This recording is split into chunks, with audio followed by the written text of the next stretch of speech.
Welcome to Penrose Learning, where we make understanding easy. You start by installing Gboard so you can switch keyboards right away.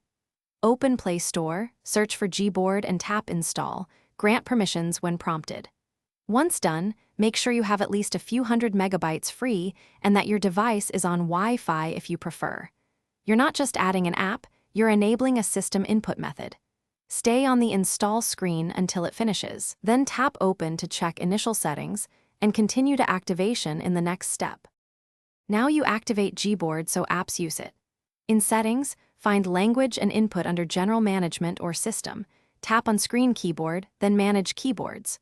Toggle Gboard on, accept the warning about input access because it needs to process typed text to provide suggestions. Once enabled, go back to default keyboard and select Gboard as the active keyboard. Make sure customization options like themes and glide typing are visible. You'll configure those next, to finish by tailoring Gboard to feel right. Open the Gboard app to set theme, layout, text correction, and glide typing. Toggle emoji and voice typing as you prefer. Test in a texting app, tap the keyboard icon or long press spacebar to switch quickly.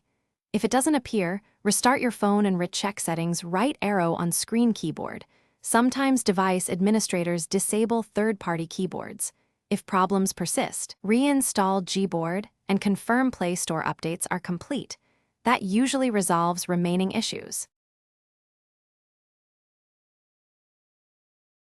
Thanks for watching. If this was helpful, leave a like and consider subscribing. See you next time.